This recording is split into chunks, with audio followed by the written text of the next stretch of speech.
Greetings and welcome to another episode of Let's Play Pegasus Prime. I'm not gonna call it the Journeyman project Pegasus Prime every time. That's a little bit redundant. Pegasus Prime will do. Right, let's head out into the hallway. And away from the elevator. Let's check see if our neighbors are home.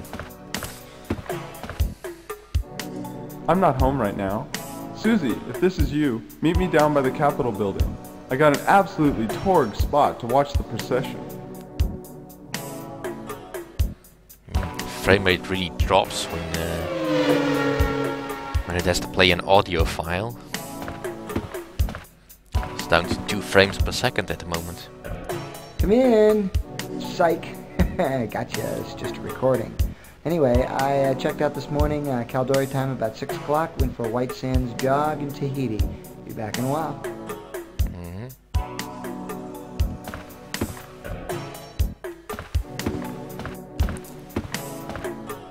I'm on vacation. I won't be back for 2 weeks, 5 days, 6 hours. Thank you. It's kind of nice that they reused all the assets from the old game.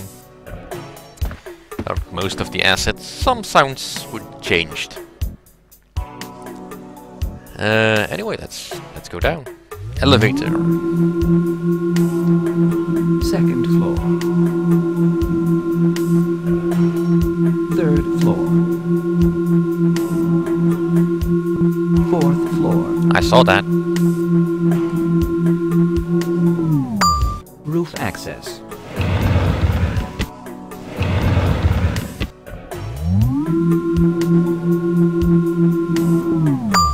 4th floor.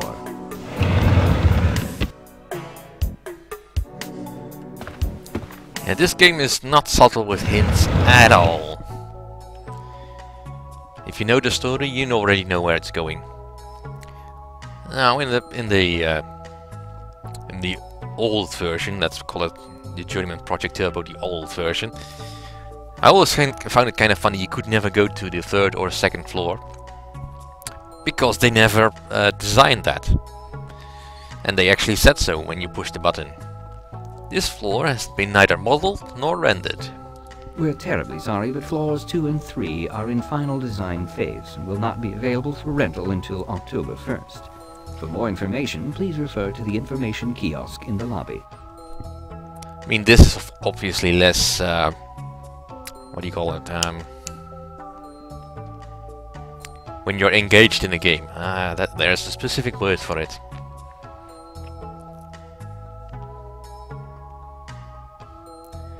Well, it doesn't break your suspension of disbelief, I suppose that is. But I kinda like it when a game knows it's a game and it isn't afraid to show it. And again, this was designed for console gamers, so I guess they weren't thinking quite so highbrow. Yes, I'm stereotyping console gamers. 1st floor.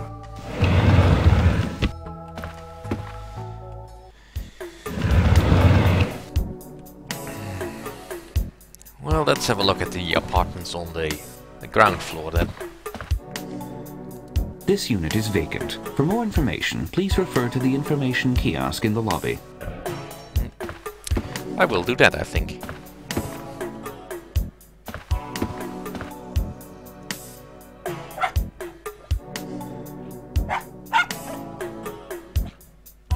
Yappy dog.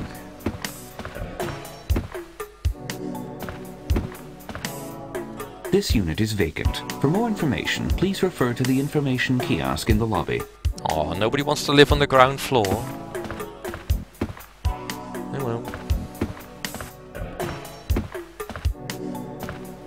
Let's go out here first and have a look at that particular alien ship in the distance.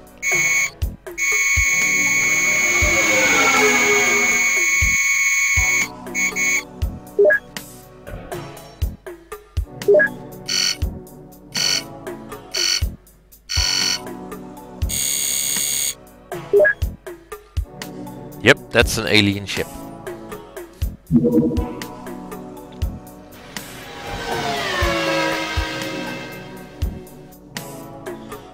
It's kind of annoying that you can't really do anything while that animation is playing. Right, information, please. Welcome to the Calgary Heights apartments, with the best view of the world's first floating metropolis. While here, feel free to visit our rooftop observatory. Located directly across from the Capitol building in Sector 3, Calgary Heights plays to a number of luxurious accommodations. Our 15 units offer ample living space and the very best views of the city. Aluminized steel plumbing and titanium bathroom fixtures are standard. And topping off this list of distinctive features is a high-res 4D environment system built into each and every living room. Designed for metro properties by Marco Giappetti, Calgary Heights offers comfortable accommodations in an attractive environment. I'm sorry dear, I couldn't hear a word you said because of that annoying sound you heard. Anyway, that's not why we're here. We're here because of the global transporter.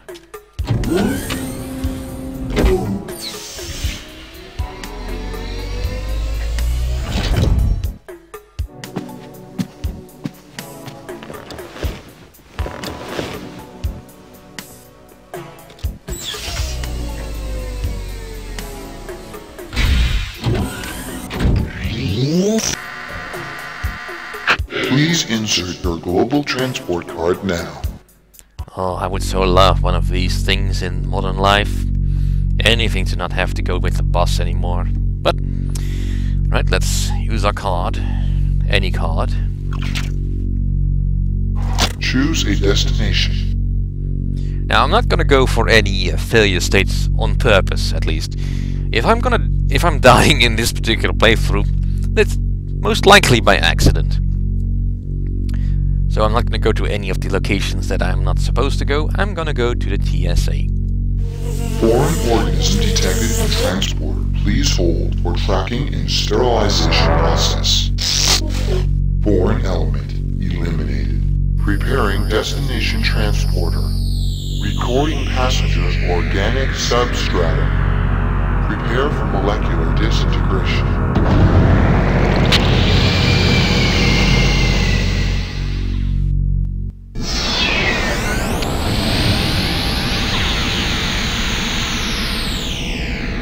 Thank you for using global transport.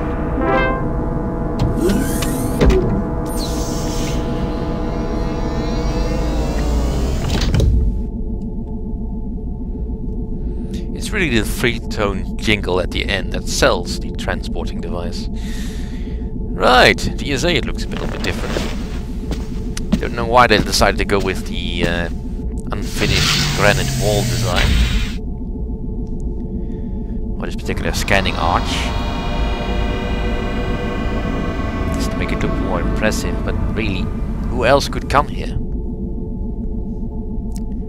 Oh well, Agent 3 is gonna be pissed. Please hold for ID check. Scanning. Verification of central cortex scan. Scanning for biotech implant. Identification confirmed. Welcome, Agent 5. Your fourth late arrival has been verified and logged. Right, that math doesn't add up. So help me if I miss the first human encounter with alien beings.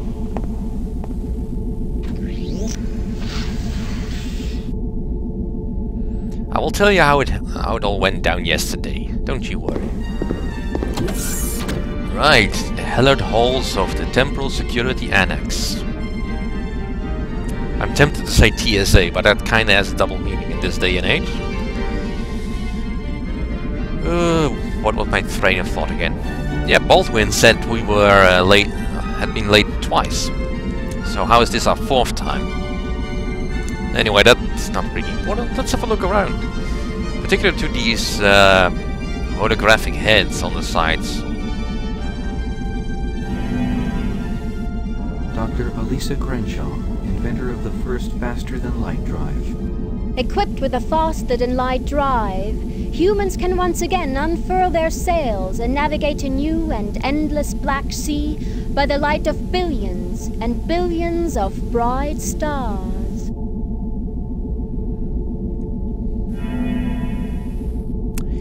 A something a little bit off about this whole setup. It might have something to do with that these are talking bodiless heads. Disembodied heads, yeah, that's the word I was looking for. But aside from that, they just have a weird look in their eyes.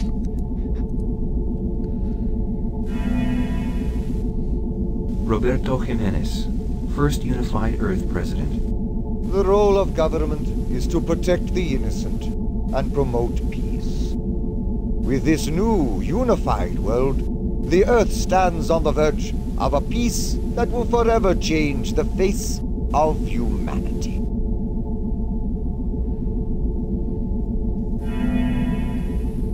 Right, that sounds like lofty goals. Welcome, Agent 5. Proceed to the command center. When I'm good and ready. Dr. Enrique Castillo, Earth's first ambassador to the symbiotry of peaceful beings. As we have struggled on Earth to blind our eyes to the differences that have separated us in the past, so must we now, as a unified people, acknowledge and welcome the differences of races from planets other than our own.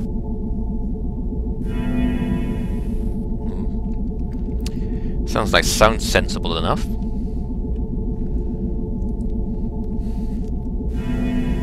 Dr. Seiji Matsumoto, inventor of the cybernetic cortical matrix. The design of the cortical matrix was based on a neural net of the human brain. Like children, these constructed beings will evolve and grow, and from them we must also learn.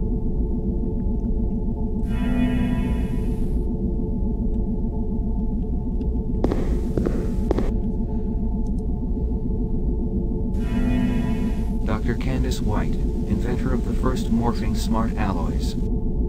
Throughout the history of time, humans have attempted to explore every new frontier before them.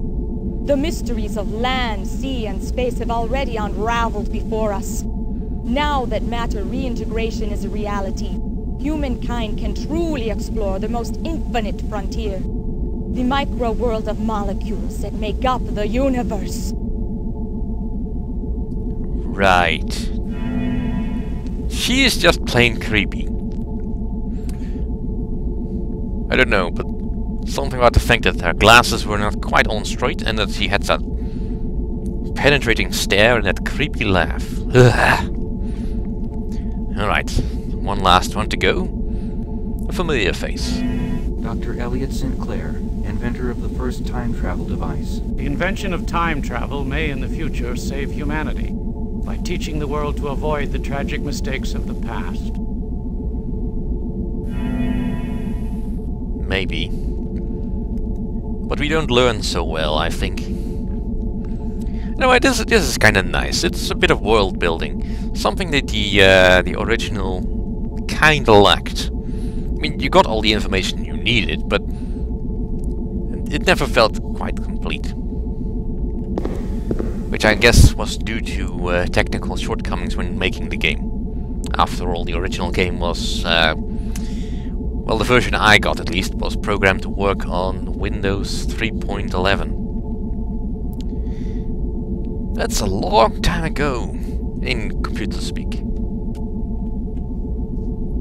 Agent 5, you are hereby ordered to proceed to the command room by order of Commander Baldwin. Sure. Agent 5, you are hereby ordered to proceed to the command room by order of Commander Baldwin.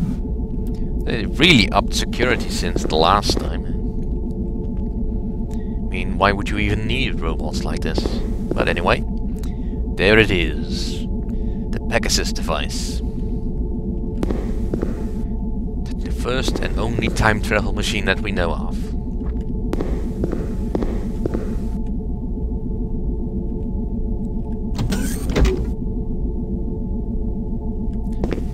Alright, this setup makes no real sense. Why is the opening to the command chair on the opposite side of the room when the door is where I just came through?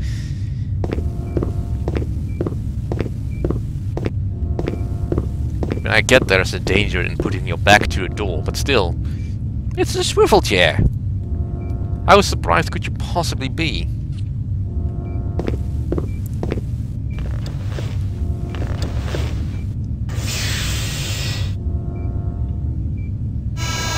So you finally decided to make it into work. And only 32 minutes late this time. Obviously you think TSA rules do not apply to you. Well, you are wrong. As of now, you're grounded. 1 week of review and data cleanup work in the command center. And you can start by reviewing TSA agent procedures, which you've obviously forgotten. Wow. It's only the 4th time I'm late. But very well, let's hear the theory. The simplest analogy for the theory of time travel is that of a tunnel in time. When someone travels through time, a tunnel is created, which originates when the travel is begun and ends when the traveler lands. If some event in the past is altered, the theory states a rip occurs in the fabric of time, which gives rise to a temporal chain reaction. This chain reaction takes the form of a reality distortion wave. It could take anywhere from a few seconds to several hours to reach the present. Of those who aren't uncreated when the distortion wave hits, many will suddenly have a new life, and the past as we know it will cease to exist. Traveling back in time before the distortion wave hits allows an agent to jump over the distortion wave and escape its effects. As a member of the Temporal Protectorate, you alone will have the ability to jump back in time and prevent the corruption from ever happening. To ensure that it doesn't happen again, you'll have to discover the source of this disruption and bring it to a halt. One main caution exists. When time jumping, never allow the energy level that sustains the temporal link between yourself and the Pegasus device to be depleted, for integrity failure of this conduit will end any possibility of returning to the present. Right, take too long, get stuck in the past. Let's hear the background on this. The particle accelerating space-time transporter V1, otherwise known as Pegasus, was the brainchild of part-time historian and full-time physicist Dr. Elliot Sinclair. In 2311, after seeing Sinclair's time-bending experiments, the government contracted him to build a full-scale operational time machine. The purpose of this device was to explore our past, as well as to discover the truth behind many disputed historical events. Just 4 years after the project was begun, the world's first time machine underwent its first test run. However, due to mounting concerns by individuals who believed that the machine would be used not only to explore history, but also to alter it, the test run would be the first and last time that the machine would be used for research purposes. The project was discontinued, and Sinclair was forbidden to ever work on time distortion projects again. Time travel, now a reality, the government secretly set up the Temporal Security Annex as a means to safeguard history from potential sabotage. You, the members of the Temporal Protectorate, are among the very few who know of its existence. You know, I don't think forbidding Sinclair from building something has really helped. I mean, I know that it's a little bit out of character, perhaps, but when has forbidding someone from doing something ever worked? Really worked? Especially the one who created the whole fucking process. But anyway, that's getting off topic. Alright, I think I will cut the video here, because once I hit the final button, it'll trigger the next part of the story, and I can't really pause in between. So thank you all for watching, and hopefully I will see you